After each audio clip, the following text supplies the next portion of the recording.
ಇದ್ರ ಬಗ್ಗೆ? ಸರ್, ಇವತ್ತು ನಮ್ಮ KLE ಡಾಕ್ಟರ್ ಪ್ರಭಾಕರ್ ಕೋರೆ ಆಸ್ಪತ್ರೆಯಲ್ಲಿ ಯಶಸ್ವಿಯಾಗಿ 14 ಹೃದಯ ಕಸಿ ಮಾಡಿದ್ದೇವೆ. ಅದೇ ರೀತಿಯಾಗಿ 19 ಯಕೃತ್ ಕಸಿ ಮಾಡಲಾಗಿದೆ. ಈಗ 20ನೇದು ಒಬ್ಬರು ರೆಡಿ ಇದ್ದಾರೆ. ಆಮೇಲೆ ಕಿಡ್ನಿ ಸುಮಾರು 100ಕ್ಕಿಂತ ಹೆಚ್ಚು ಕಿಡ್ನಿ ಕಸಿಗಳನ್ನು ಟ್ರಾನ್ಸ್ಪ್ಲಾಂಟ್ ಮಾಡಿ ಕಿಡ್ನಿ ದಾನ ನಮ್ಮ KLE ಡಾಕ್ಟರ್ ಪ್ರಭಾಕರ್ ಕೋರೆ ಆಸ್ಪತ್ರೆಯಲ್ಲಾಗಿದೆ. ವಿಶೇಷವಾಗಿ ಈ 3 ಮಹಿಳೆಯರು 3 ಏನಂದರೆ ಲೈವ್ ಡೊನೇಷನ್. ಏನಂದರೆ ನಾನು ಉದಾಹರಣೆ ಕೊಡಾತಿದ್ದೆ. ನನ್ನಲ್ಲಿ ಏನಪ್ಪ ಅಂದರೆ ಈ 2 ಕಿಡ್ನಿ ಫೇಲ್ ಆದಾಗ ನೀವೇ ಹೇಳಿಬಿಟ್ರಿ ಕಾನೂನು ಚೌಕಟ್ಟು ಏನಂತ ಹೇಳಿದ್ರಿ, ಆ ಪಾಯಿಂಟ್ ಹೇಳಿದ್ರಿ. ಮೇಡಮ್ ಏನಂದ್ರು ಬರುದಿಲ್ಲ ಅಂದರು, ನೀವು ಫ್ಯಾಮಿಲಿ ಮೆಂಬರ್ಸ್ ಇಷ್ಟೇ. ಇದಕ್ಕೆ ನನಗೆ ಯಾರು ಕೊಡ್ಬೋದು ಅಂದರೆ ನನ್ನ ಮಿಸಸ್, ಆಕಿ ಡೆಂಟಿಸ್ಟ್ ಡಾಕ್ಟರ್ ಸುರೇಖಾ ರಾಮಣ್ಣ ಅವ್ರು ಅಂತೇಳಿ ಬೈಲೊಂಗಲ್ದಾಗ ಪ್ರಾಕ್ಟೀಸ್ ಮಾಡ್ತಾರೆ. ಅದೇ ರೀತಿಯಾಗಿ ನನ್ನ ಮಗ ಯೋಗಾನಂದ್, ಅವನು MBBS ಮುಗಿಸ್ಕೊಂಡು ಈಗ ಧಾರವಾಡದಲ್ಲಿ ಹೌಸ್ ಸರ್ಜನ್ ಮಾಡತ್ತಾನೆ. ಇನ್ನೊಬ್ಬ ಮಗ ಈಗ BDS ಡೆಂಟಲ್ ಮಾಡಿದ್ದಾನೆ. ನನ್ನ ತಾಯಿ ಕೂಡ ಈಗ 99 ವಯಸ್ಸು. ಅವರು ಕೂಡ ಈಗೇನಪ್ಪ ಅಂದರೆ ದಾನ ಮಾಡ್ಲಿಕ್ಕೆ ಬರೋದಿಲ್ಲ, ಯಾಕಂದರೆ ಏಜ್ ಫ್ಯಾಕ್ಟ್ರು. ನನ್ನ ಮಿಸ್ಸಸ್ ಕೊಡ್ಬೋದು, ಮಕ್ಕಳು ಕೊಡ್ಬೋದು, ಫಸ್ಟ್ ರಿಲೇಟಿವ್ ಒಳಗೆ ಕೊಡ್ಬೋದು, ನೀವು ಯಾರು ಕೊಡ್ಲಿಕ್ಕೆ ಬರೋದಿಲ್ಲ. ಅಂದರೆ ನಾನು correct? You are correct sir. ಒಂದು ಬರ್ತಾ ಇದೆ. ಹಲೋ, ನಮಸ್ಕಾರ ಸರ್. ನಮಸ್ತೆ, ನನ್ನ ಹೆಸರು ಸುನೀಲ್ ಅಂತಂದ್ರೆ. ಸುನೀಲ್ ಅವರೇ, ವೈದ್ಯರೊಂದಿಗೆ ಮಾತನಾಡಿ ಪ್ರಶ್ನೆಯನ್ನ ಕೇಳಿ. ಸರ್ ನಮಸ್ಕಾರ ರೀ. ನಮಸ್ಕಾರ ಸುನೀಲ್ ಅವ್ರು, ಎಲ್ಲಿಂದ ಮಾತಾಡತ್ತೀರಿ?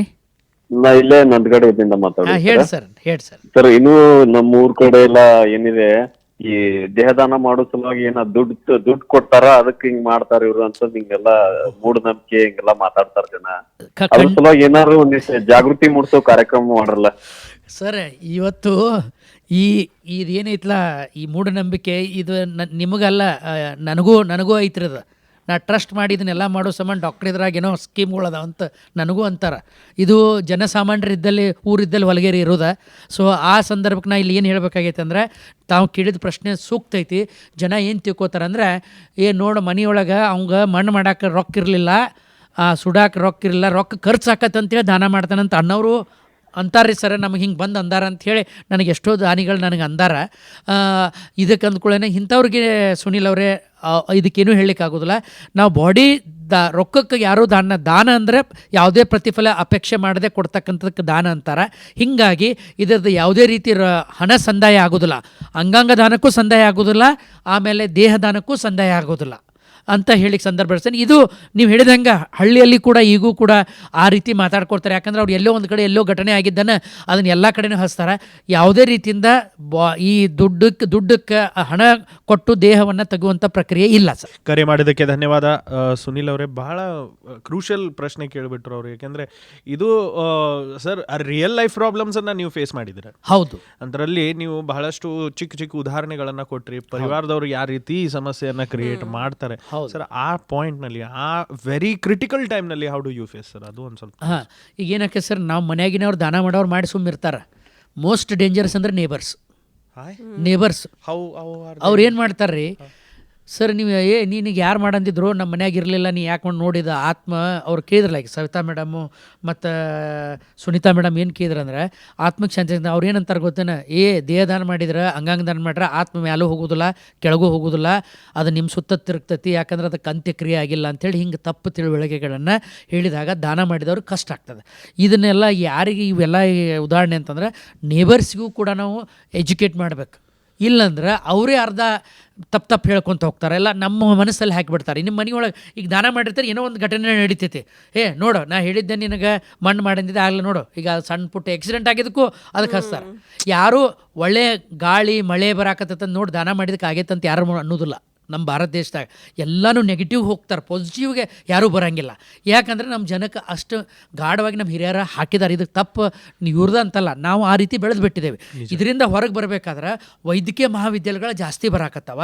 ನಮ್ಮ ಆಹಾರ ವಿಹಾರದಲ್ಲಿ ತಪ್ಪಿ ಬಿಟ್ಟೈತಿ. ಏನು ತಪ್ಪೈತೆ ಅಂದರೆ, ಇವತ್ತು ನಿಮ್ಮ ವೇಣುಧ್ವನಿ ಒಳಗೆ ಕೇಳಿದೆ ಏನಂದರೆ, ಇವತ್ತು ಕಿಡ್ನಿ ಬಗ್ಗೆ ನೀವು ಸಮಸ್ಯೆಗಳನ್ನ ನೀವು ಇಂಟರ್ವ್ಯೂ ಮಾಡುವಾಗ ಒಂದು ಮಾತು ಹೇಳಿದ್ರು ಅವರು. ಇತ್ತಿತ್ತಲಾಗ ಏನಾಗಿದೆ ಅಂದರೆ, ಪ್ರೋಟೀನ್ ಆಹಾರ ತಿನ್ನೋದು, ನೀರು ಏನಂತಂದ್ರೆ ಜಾಸ್ತಿ ನೀರಿಲ್ದ AC ರೂಮ್ನ್ಯಾಗ ಕುಂದ್ರದು, AC ರೂಮ್ನಾಗ ಕುಂತ ಕೂಡ ನೀರು ಕುಡಿಯೋದಿಲ್ಲ, ಅದರಿಂದ ನಿಮಗೆ ಕಿಡ್ನಿ ಸ್ಟೋನ್ ಆಗ್ತಾವ. ಇವನ್ನೆಲ್ಲನ ಈಗ ನೀವು ಕೇಳಿದಾಗ ಇದಕ್ಕೆ ಏನು ಹೇಳಬೇಕಾಗಿದೆ ಅಂದರೆ, ಇತ್ತಿದ್ದ ಸಂದರ್ಭದಾಗ ನಾವಾಗೇ ಬರಮಾಡ್ಕೊಂಡೇವೆ. ಇವತ್ತು 8 ಅಂಗಾಂಗಗಳ ತಗೋದ ಮಾತಾಡೋದು ಈಸಿ ಇಲ್ಲ ಸ್ಟುಡಿಯೋದಾಗ ಕುಂತ. ಒಂದು ಅಂಗಾಂಗ ತೊಗೋಬೇಕಾದ್ರೆ, ಒಂದು ಅಂಗಾಂಗ ಹಾಕಬೇಕಾದ್ರೆ ನಿಮ್ದು ಗೌರ್ಮೆಂಟ್ ಸ್ಕೀಮ್ ಇದ್ರೆ ಚಲೋ, ಗೌರ್ಮೆಂಟ್ ಸ್ಕೀಮ್ ಇರಲಿಲ್ಲ ಅಂದ್ರೆ 25 ಲಕ್ಷ ರೂಪಾಯಿ ಒಂದೊಂದು ಅಂಗಾಂಗ ಹೋಗತ್ತೆ. ಈ ಸಂದರ್ಭದಲ್ಲಿ ನಾನು ಏನು ಹೇಳಿಕ್ಕೆ ಬಯಸ್ತೇನೆ ಅಂತಂದ್ರೆ, ನೀವು ಕರ್ನಾಟಕದಾಗ ಎಲ್ಲೇ ಹೋಗ್ರಿ, KLE ಡಾಕ್ಟರ್ ಪ್ರಭಾಕರ್ ಕೋರೆ ಆಸ್ಪತ್ರೆ ಒಳಗೆ ಮಿನಿಮಮ್ ಚಾರ್ಜಸ್ ಒಳಗೆ ಈ ಕಸಿ ಅಂಗಾಂಗ ದಾನದ ಕಸಿಗಳನ್ನು ಪ್ರಕ್ರಿಯೆ ನಡೆದಿದೆ. ಸೊ ಈ ಸಂದರ್ಭದಲ್ಲಿ ಯಕೃತ್ ಆಗಲಿ, ಹಾರ್ಟ್ ಏನು ಲಿವರ್ ಆಗಲಿ, ಹಾರ್ಟ್ ಆಗಲಿ, ಕಿಡ್ನಿ ಆಗಲಿ, ಇದರ ಏನು ಸಹ ನಾವು ಏನು ಟ್ರಾನ್ಸ್ಪ್ಲಾಂಟ್ ಮಾಡಬೇಕಾಗಿತ್ತಲ್ಲ ಅದು ಭಾಳ ಇದಾಗಿದೆ. ಏನಂದರೆ ಭಾಳ ಇಲ್ಲಿ ಸೌಲಭ್ಯ ನಿಮಗೆ ಅವೈಲೇಬಲ್ ಇದೆ.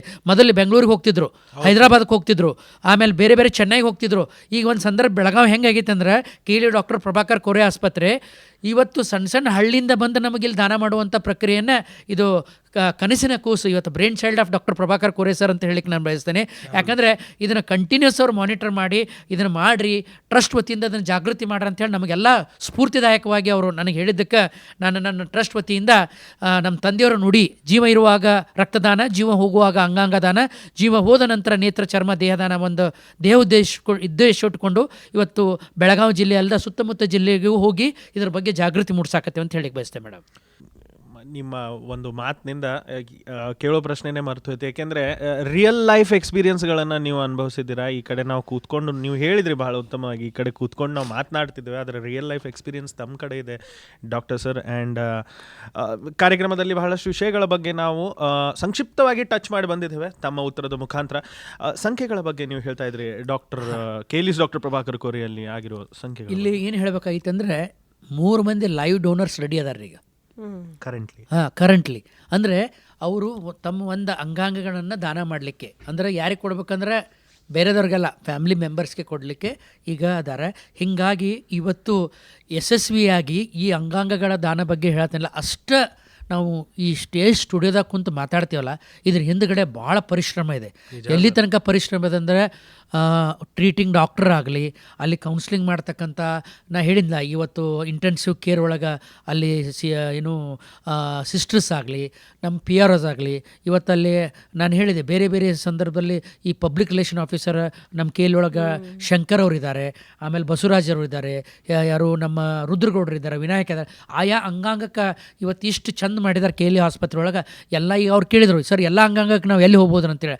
ನಿಮಗೆ ಈಸಿಯಾಗಿ ತಿಳಿಸ್ಕೊಡ್ಲಿಕ್ಕೆ ಅಲ್ಲಿ ಜನಸಂಪರ್ಕ ಅಧಿಕಾರಿಗಳು ಅವರೆಲ್ಲ ಬೇರೆ ಬೇರೆ ಒಬ್ಬೊಬ್ಬರು ಮಾಡಿದ್ದಕ್ಕೆ ಅವ್ರನ್ನ ನಾವು ಐ ಟು ಐ ಮಾತಾಡಲಿಕ್ಕೆ, ಕೌನ್ಸಿಲಿಂಗ್ ಮಾಡಲಿಕ್ಕೆ ಅನುಕೂಲ ಆಗ್ತದಂತ ಹೇಳ್ತೇನೆ.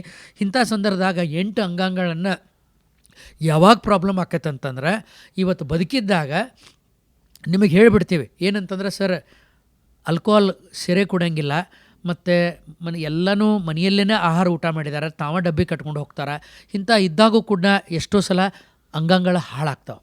ನೀವು ಚಟ ಮಾಡಿ ಹಾಳಾಗೋದು ಬೇರೆ, ಏನೂ ಇಲ್ದನೂ ಕೂಡ ಇದು ಆಗ ಕಾರಣಗಳು ಬೇರೆ ಬೇರೆ ಕಾರಣದಿಂದ ನೋಡಿದ್ಲಿ ಅವ್ರು ಮಾಡಿರ್ತಾರೆ. ಪ್ರಜ್ಞಾಪರಾಧ ಆಗಿರ್ತೈತಿ, ತಿಳಿದು ತಪ್ಪು ಮಾಡಿರ್ತಾರೆ. ಬಟ್ ಅವ್ರ ತಿಳಿದು ತಪ್ಪಾಗಿತ್ತಂದ್ರೆ ಎಲ್ಲೇ ಒಂದು ಗುಳಿಗೆ ಒಳಗಾಗಿರ್ಬೋದು, ಇಲ್ಲ ಟ್ರೀಟ್ಮೆಂಟ್ ಕೊಡ್ತಿರ್ತಾರಲ್ಲ ಅದರೊಳಗೆ ಏನಾರ ಗೊತ್ತಾಗದ್ಲೇ ಒಮ್ಮೊಮ್ಮೆ ಇವು ಏನಪ್ಪ ಕಾಯಿಲೆಗಳು ಬಂದಿರ್ತಾವೆ. ಅದಕ್ಕೆ ಈಗ ನಮ್ಮ ಭಾಳ ಜನ ಕೇಳ್ತಾರೆ, ಏನು ಸರ ಚಟ ಮಾಡಿಲ್ದವನ ಮರದಲ್ಲಿ ಹೊಂಟ ನಾವು ಇಷ್ಟೆಲ್ಲ ಮಾಡತ್ತೀವಿ, ಏನು ಆರಾಮದೇವಲ್ಲಿ ಅಂತ ನಮಗೂ ಪ್ರಶ್ನೆ ಕೇಳ್ತಿರ್ತಾರೆ. ಅದರ ಅರ್ಥ ಚಟ ಮಾಡ್ರಿ ಅಂತಲ್ಲ, ಚಟ ಮಾಡಿದವ ಹೋಗ್ತಾನೆ, ಇಲ್ದಾರು ಹಾಕಿದ್ರೆ ಒಮ್ಮೆ ನಮ್ಮದು ಬಾಡಿ ಇಮ್ಯೂನ್ ಸಿಸ್ಟಮ್. ಇದಕ್ಕೆ ಒಂದು ಉದಾಹರಣೆ ಅಂತಂದರೆ ನಮ್ಮ ಬೆಳಗಾವದವರೇ ಬೆಂಗಳೂರಲ್ಲಿದ್ದಾರೆ, ಅವ್ರ ಪಾಪ ಬ್ರಾಹ್ಮಣ ಕುಟುಂಬದವರು. ಇವತ್ತು ಅವ್ರಿಗೆ ಕಿಡ್ನಿ ಬೇಕಾಗೈತಿ, ಏನೂ ಇಲ್ಲ, ಮನೆಯಿಂದ ಮನೆಗೆ ಹೋಗಿ ಮನೆಯಲ್ಲೇ ಊಟ ಮಾಡಿದಂಥವ್ರಿಗೆ ಇದೊಂದು ಕಿಡ್ನಿ ಪ್ರಾಬ್ಲಮ್ ಆಯಿತು. ಎದಕ್ಕಂತಂದು ಕೇಳಿದ್ರೆ ಅವ್ರದ್ದು ಎಲ್ಲ ಪ್ರೊಫೈಲ್ ನೋಡಿದ್ರೆ ಏನೂ ಇಲ್ಲ, ಎಲ್ಲ ಸಾತ್ವಿಕ ಆಹಾರ ತೊಗೊಂಡ್ರೆ. ಇದಕ್ಕೆ ಕಾರಣಗಳು ನಮಗೂ ಸಿಕ್ಕಿಲ್ಲ. ಸೊ ಇಂಥ ಸಂದರ್ಭದ ನಾವು ಹೇಳಲಿಕ್ಕೆ ಏನು ಬಯಸಂದ್ರೆ, ಇರ್ತದೆ ಕಾರಣ, ಬಟ್ ಮನೆಯಾಗ್ನವರೇ ಹೇಳಬೇಕು, ಸರ್ ಇಂಥ ಒಂದು ಯಾವುದೋ ಮೊಣಕಾಲು ನೋವಿಗೆ ನಾನು ಗುಳಿಗೆ ಕಂಟಿನ್ಯೂಸ್ ತೊಗೊತ ಬನ್ನಿ, ಅದು ಕಿಡ್ನಿ ಮ್ಯಾಗೆ ಎಫೆಕ್ಟ್ ಆಯ್ತು, ಅದರಿಂದಾಗಿ ಹಿಂಗೆ ಬೇರೆ ಬೇರೆ ಅದಾವು. ಬಟ್ ಅವ್ರು ಒಮ್ಮೊಮ್ಮೆ ನೆನಪಿರೋದಿಲ್ಲ ಹೇಳಲಿಕ್ಕೆ, ನಾವು ಅದನ್ನು ಸರಿಯಾಗಿ ಇದು ಮಾಡ್ಕೋಬೇಕು. ಈ ಸಂದರ್ಭದಾಗ ನಾವು ಜೀವ ಸಾರ್ಥಕತೆ ಅವ್ರ ಅಂಡರೊಳಗನೆ ಇದೆಲ್ಲ ನಡೀತೈತೆ. ಮತ್ತು ಈ ಇನ್ನೊಂದು ಪ್ರಶ್ನೆ ಕೇಳ್ತಾರೆ, ಸರ್ ಅಂಗಾಂಗ ದಾನ ಮಾಡ್ತಾರೆ ಅವರು ಎಷ್ಟು ವರ್ಷ ಬದುಕ್ತಾರೆ ಅಂತ ಕೇಳ್ತಾರೆ. ಆರ್ಗನ್ ತೊಗೊಂಡ್ಮೇಲೆ ಅವ್ರು ಹಾಕ್ಕೊಂಡವ್ರು ಎಷ್ಟು ವರ್ಷ ಬದುಕ್ತಾರೆ ಅಂತ ಕೇಳಿ, ಇಲ್ಲಿ ಎರಡು ರೀತಿಯಿಂದ ಉತ್ತರ ಹೇಳ್ತೇನೆ. ನನ್ನ ಕಣ್ಣು ಮುಂದೆ ಅದಾವೆ, ನಾನು ಹೆಸರು ಹೇಳೋದಿಲ್ಲ. ಏನಂತಂದರೆ, ಒಬ್ಬರಿಗೆ ಲಿವರ್ ಟ್ರಾನ್ಸ್ಪ್ಲಾಂಟ್ ಮಾಡಿದರು ನಮ್ಮ ಫ್ರೆಂಡ್ ಸರ್ಕಲ್ ಒಳಗೆ. ಲಿವರ್ ಟ್ರಾನ್ಸ್ಪ್ಲಾಂಟ್ ಮಾಡಿದ್ರೆ ಒಂದು ಪುನರ್ಜನ್ಮ ಅದು. ಮತ್ತು ನೀವು ಸೆರೆ ಕುಡಿತೀರಿ, ಮತ್ತು ಆಲ್ಕೋಹಾಲ್ ಮಾಡ್ತೀರಿ ಅಂದ್ರೆ ಅದು ಲಿವರ್ ಎದಕ್ಕೆ ಬರಬೇಕು, ಅದು ಹಾಳಾಗಿ ಹೋಯ್ತು. ಅಂದರೆ ನಾನು ಹೇಳಿದೆ, ಇದು ಅಂಗಾಂಗ ದಾನ ಮಾಡಿದ ಮೇಲೆ ಇಮ್ಯುನೋ ಸಪ್ರೆಸೆಂಟ್ ಅಂತ ಕೊಟ್ಟಿರ್ತಾರೆ. ಅಂದರೆ ನಿಮ್ಮ ಅದಕ್ಕೆ ಅವನ್ನೆಲ್ಲ ಸರಿಯಾಗಿ ಮಾಡಿದ್ರೆ ನಿಮ್ಮದು ಆಯುಷ್ಯ ಹೆಚ್ಚಾಕತ್ತೆ ಹೊರತು ಮತ್ತೇನು ಇಲ್ಲ. ಬಟ್ ಅವ್ರು ಬಿಟ್ಟು ಬೇರೆ ಬೇರೆ ರೀತಿ ನೀವು ಮಾಡಾಕತ್ರೆ ಅಂಗಾಂಗ ಹಾಕಿಸ್ಕೊಂಡ್ರೂ ಉಪಯೋಗ ಇಲ್ಲ, ಸಿಗೋದು ಭಾಳ ವಿರಳ. ಯಾಕಂದ್ರೆ ಬ್ರೈನ್ ಡೆಡ್ ಆಗಿದ್ದ ಪೇಷಂಟ್ ನಮ್ಮ KL ಡಾಕ್ಟರ್ ಪ್ರಭಾಕರ್ ಕೋರೆ ಆಸ್ಪತ್ರೆಗೆ ಏನಪ್ಪ ನೀವು ಸರಾಸರಿ ನೋಡಿದ್ರೆ ಎಲ್ಲಿ 1,000 ಅಥವಾ ಒಂದು 5,000ದಾಗ ಒಬ್ಬ ಬ್ರೈನ್ ಡೆತ್ ಆಗ್ತಾನೆ. ಇಲ್ಲಿ ಡಿಮ್ಯಾಂಡು ಸಪ್ಲೈ ಅಂದರೆ ಕಿಡ್ನಿ ಬೇಕಂತ ಲಿಸ್ಟ್ ಏನಿದೆ ಅಲ್ಲ, ಏನು ರೆಸಿಪಿಯೆಂಟ್ ಲಿಸ್ಟನ್ನು ದೊಡ್ಡದಿದೆ, ಕೊಡೋರು ಕಡಿಮೆ ಇದಾರೆ. ಕೊಡೋರು ಕಡಿಮೆ ಅಂದರೆ ನಾವು ದೇವ್ರಿಗೆ ಬೇಡ್ಕೋ ಸಾಯಿರಂತ ಬೇಡ್ಕೋಕೆ ಬರೋದಿಲ್ಲ. ಅಲ್ಲಿ ಏನದ ಬ್ರೈನ್ ಡೆತ್ ಆಗಬೇಕು, ಅದು ಬ್ರೈನ್ ಡೆತ್ ಆಗಿ ಮನೆಯಾಗಿನವ್ರು ಒಪ್ಪಿದ ಮೇಲೆ ಅಂಗಾಂಗಗಳನ್ನ ದಾನ ಮಾಡೋಕೆ ಬರ್ತದೆ. ಇಲ್ಲ ಮೂಢನಂಬಿಕೆ ಇದ್ದವ್ರು ಅವ್ರು ಬೇಡ ಅಂತಾರೆ. ಎಷ್ಟೋ ಸಲ ಐಡಿಯಲ್ ಇದಕ್ಕೆ ಆಪ್ತ ಸಮಾಲೋಚಕರು ಅಂದರೆ ಅವ್ರ ಮನೆ ಸಂಬಂಧಿಕರು ಮತ್ತು ಟ್ರೀಟಿಂಗ್ ಡಾಕ್ಟರ್ ಆಗಲಿ, ಅವ್ರು ಕಲಿಸಿದಂಥ ಟೀಚರ್ ಆಗಲಿ, ಊರೊಳಗೆ ಗ್ರಾಮ ಪಂಚಾಯತ್ ಅಧ್ಯಕ್ಷರಾಗಲಿ, ಅವ್ರದ್ದೆಲ್ಲ ಟೀಮ್ ವರ್ಕ್ ಒಳಗೆ ಇದು ಕೆಲಸ ಆಗ್ತದೆ. ಈ ಸಂದರ್ಭದಲ್ಲಿ ನಾವೇನು ಹೇಳ್ತೀವಿ ಅಂತಂದರೆ ಇದು ಈ ಡೊನೇಷನ್ಗೆ ಬ್ಲಡ್ ಗ್ರೂಪು ಭಾಳ ಇಂಪಾರ್ಟೆಂಟ್. ಬ್ಲಡ್ ಗ್ರೂಪ್ ಅಂದರೆ ಈಗ O ಪಾಸಿಟಿವ್ ಇದ್ದವಂಗೆ ಓನ ಹಾಕಬೇಕು, A ಪಾಸಿಟಿವ್ ಇದ್ದವಂಗೆ ಏನೇ ಬ್ಲಡ್ ಗ್ರೂಪ್ ಅದಾವ ಅಂಗಾಂಗ ಕೊಡಬೇಕು. ಬೇರೆ ಬೇರೆ ಬ್ಲಡ್ ಗ್ರೂಪ್ನವ್ರು ಕೊಡಕ್ಕೆ ಬರೋದಿಲ್ಲ. ಆದರೆ AB ಪಾಸಿಟಿವ್ ಇದ್ದಾವ ಅವ ಎಲ್ಲರಿಗೂ ಕೊಡಪ್ಪ ಏನಪ್ಪ ಅಂದ್ರೆ ಆರ್ಗನನ್ನು ತೆಗೆದುಕೊಳ್ಬೋದು. ಅವ ತೊಗೊಲಿಕ್ಕೆ AB ಪಾಸಿಟಿವ್ ಬ್ಲಡ್ ಗ್ರೂಪ್ ಇದ್ದಾವೆ ಎಲ್ಲರ ಕಡೆಯಿಂದನೂ ತೊಗೋಬೋದು. ಆಯ್ತಾ? ಹೀಗಾಗಿ ಈ ಅಂಗಾಂಗ ದಾನಕ್ಕೆ ಏನಿದೆ ಅಂದರೆ ಬ್ಲಡ್ ಗ್ರೂಪ್, ಆಯಾ ಬ್ಲಡ್ ಗ್ರೂಪ್ ಏನಿದಾವೆ ಅಂಥವ್ರನ್ನ ಹುಡುಕ್ಬೇಕು. ಈಗ ನಮ್ಮದು O positive blood group kidney ಬೇಕನ್ನೋ ಅವ್ರ ಲಿಸ್ಟನ್ನು 45 ಮೇಲೆ ಐತಿ. 45 ಮೆಂಬರ್ಸ್ ವೇಟಿಂಗ್ ಏನು ಕಿಡ್ನಿ ಬೇಕಂತೇಳಿ. ಅವೇನು ಡಿಮಾರ್ಟು ಬಿಗ್ ಬಜಾರ್ದಾಗ ಸಿಗೋದಿಲ್ಲ. ಅದು ಎಲ್ಲಿಪ್ಪ ಅಂತಂದರೆ ನಮಗೆ ಬ್ರೈನ್ ಡೆತ್ ಆಗಿದ್ಬೇಕು. ಈ ಸಂದರ್ಭದಲ್ಲಿ ಇವತ್ತು KL ವೇಣುಧ್ವನಿ ಈ ಸ್ಟುಡಿಯೋದಲ್ಲಿ ಕುಂತು ನಾ ಕಳಕಳಿ ವಿನಂತಿ ಏನಂತಂದರೆ, ಅಂಗಾಂಗ ದಾನ ಮಾಡೋದು ಒಂದು ಕೂಡ ಸಾವಿನಲ್ಲೂ ಸಾರ್ಥಕತೆ ಮೆರೆದಂಗೆ, ಸತ್ತ ಮೇಲೆ ಸಮಾಜ ಸೇವೆ ಅನ್ಬೋದು. ಎಲ್ಲರಿಗೂ ದೇವ್ರಿಗೆ ಇದನ್ನು ಕೊಡೋದಿಲ್ಲ. ಎಲ್ಲಿ ಕೊಟ್ಟಾನಂತ ಗೊತ್ತಾದರೆ ದಯವಿಟ್ಟು ನಿಮ್ಮಲ್ಲಿ ಏನು ಮೂಢನಂಬಿಕೆ ಅದಾವು ಏನದಾವು ಎನಿ ಟೈಮ್ ನಮ್ಮ ನಂಬರ್ ಕೊಡ್ತಾರೆ, ಮೊಬೈಲ್ ನಂಬರ್ 24x7 ನಮಗೆ ಫೋನ್ ಮಾಡಿರಿ, ಕೇಳ್ಕೊಂಡು ನೀವು ಒಂದು ವೇಳೆ ದಾನ ಮಾಡಿದರೆ ಒಬ್ಬ ಅಂಗಾಂಗ ದಾನ ಮಾಡೋದ್ರಿಂದ 8 ಜೀವಗಳನ್ನು ಬದುಕಿಸ್ಬೋದು. 8 ಸತ್ತ ಮೇಲೆ ಕೂಡ ನೀವು ಜೀವಂತ ಇದ್ದಂಗೆ ಅವ್ರನ್ನ ನೋಡ್ಬೋದು. ನಾವು ಇವತ್ತು ಈ ಅಂಗಾಂಗಗಳ ದಾನ ಮಾಡಲಿಕ್ಕೆ ಅನುಕೂಲ ಆಗ್ತದೆ. ಅಲ್ಲಿ ಯಾರು ದಾನ ಮಾಡಿದ ಅವ್ರ ಹೆಸರು ಅವರು ಪರ್ಮಿಷನ್ ಕೊಟ್ಟರೆ ಹೇಳ್ತಾರೆ, ಯಾರಿಗೆ ನಾವು ಹಾಕ್ತೇವಲ್ಲ ಅವ್ರ ಹೆಸರು ನಾವು ಹೇಳೋದಿಲ್ಲ. ಯಾಕಂದರೆ ಕಾನೂನು ಚೌಕಟ್ಟಿನಲ್ಲಿ ಪ್ರಕಾರ ನಾವು ಏನಿದೆ ಅದನ್ನ ಪ್ರಕಾರ ಹೋಗ್ತಾರೆ. ಎಲ್ಲಿ ತನಕ ಅವ್ರು ಕನ್ಸೆಂಟ್ ಕೊಟ್ಟರು ನಾವು ಅಲ್ಲಿ ಹೇಳಲಿಕ್ಕೆ ಅನುಕೂಲ ಇದೆ ಅಂತ ಹೇಳಲಿಕ್ಕೆ ಬಯಸ್ತೇನೆ. ಈ ಸಂದರ್ಭದಲ್ಲಿ ಈ ಅಂಗಾಂಗ ದಾನ ಪ್ರಕ್ರಿಯೆ ಇದು ಭಾಳ ದೊಡ್ಡ ವಾಸ್ಟ್ ಸಬ್ಜೆಕ್ಟ್ ಇರೋದ್ರಿಂದ ನೀವು ಫೋನ್ ಕೇಳಿದ್ರಿ, ನನ್ನ ನಂಬರ್ ಕೊಡ್ತಾರೆ. ನಿಮ್ಗೆ ಎನಿ ಟೈಮ್ ನಮ್ಮ ಅವೈಲಬಿಲಿಟಿಗೆ ನೋಡ್ಕೊಂಡು ನೀವು ಮೊಬೈಲಲ್ಲಿ ಫೋನ್ ಮಾಡಿದರೆ ಇದಕ್ಕೆ ಹೆಚ್ಚಿನ ನಿಮ್ಮ ಮಾಹಿತಿಯನ್ನು ನಾನು ಕೊಡಲಿಕ್ಕೆ ಬಯಸ್ತೇನೆ. ಮತ್ತು ಅಂಗಾಂಗ ದಾನಕ್ಕೆ ಆನ್ಲೈನ್ ಪ್ಲೆಜ್ ಫಾರ್ಮ್ ಇದೆ, ಅದನ್ನು ನೀವು ಫೋನ್ ಮಾಡಿ ನಮ್ಮಿಂದ ವಾಟ್ಸಪ್ ಮುಖಾಂತರ ನೀವು ತೆಗೆದುಕೊಳ್ಬೋದು ಅಂತ ಹೇಳಲಿಕ್ಕೆ ಬಯಸ್ತೇನೆ ಸರ್. ಧ್ವನಿ ಇದು ನಮ್ಮ ಧ್ವನಿ, KL ಕನಸು ನನಸ.